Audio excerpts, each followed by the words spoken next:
The idea of spirituality is rather a recent notion in the last couple of centuries, so it's not something that we clearly see defined back for millennia in the Bible and rabbinic literature and the various medieval literatures that come about. So this is actually a new conception in the last couple of centuries that we're trying to see what Judaism, how it comes out. The various things that I've read seem to identify this spirituality as being, whether it's mindfulness of being rather conscientious or simply being in the moment. And that seems to characterize what this spirituality is. It's being mindful as opposed to something that I like to contrast is, that I'll come back to, is being an automaton versus being automatous. And that being an automaton seems to be the total opposite of what being spiritual is, or being a spiritual person. And I think also that there's another contrast at play that people often say, and I remember reading this about a month ago in a paper where someone says, Rabbi, I'm not really religious, I'm just into spirituality.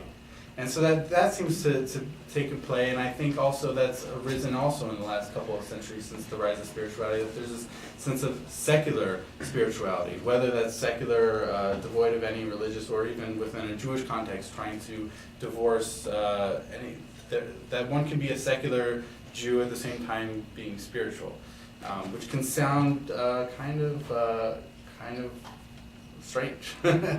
So the way that I like to describe it is that Judaism isn't inherently spiritual, nor does it force people to be spiritual, but it allows people to be spiritual. Now, for instance, myself, I don't particularly view myself as being someone who's spiritual. I don't think of myself as being spiritual, but that doesn't mean I find it totally anathema to who I am or what I would like to be. I like to have maybe certain spiritual moments, but I do know many other people. I just had a conversation today with someone who is really into spirituality.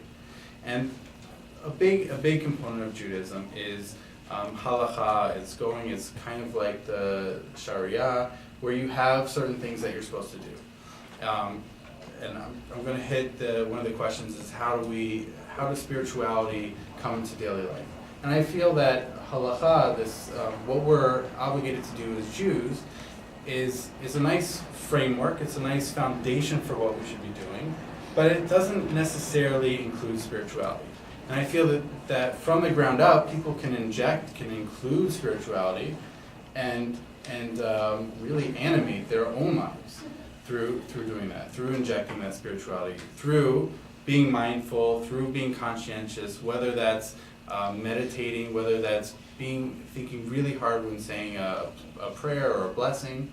That's when spirituality can really, on a daily level, come into play. Although, one of the fascinating things I found about one of the questions that was posed to us, how do we find spirituality play out in our own daily life, is that seems to be in contrast to what one would have thought. How does it come into play at certain life cycle events, at the birth of a child, at being married, at being a certain, maybe a spiritual or religious epiphany?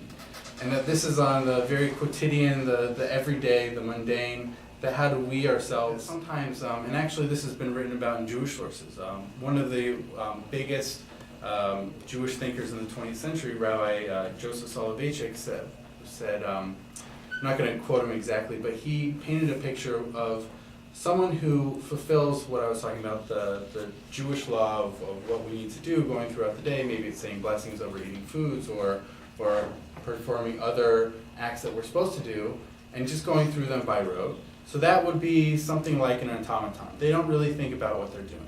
Versus someone who is actually injecting who they are into what they're doing. And that could be, that I think has a greater sense, or greater potential in the last couple centuries, that spirituality has started to come about on a more popular, on a general level.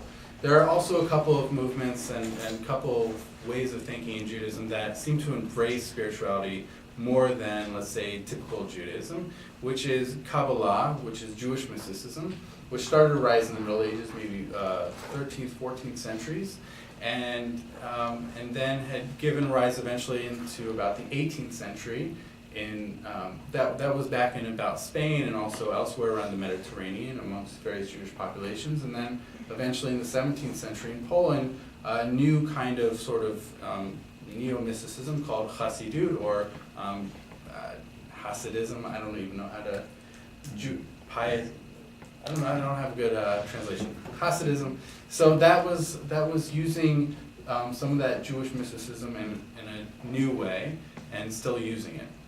And those different types of sort of mysticism elements within movements, really within Judaism, have really embraced the spirituality versus other elements of Judaism or Jewish people that have just sort of adopted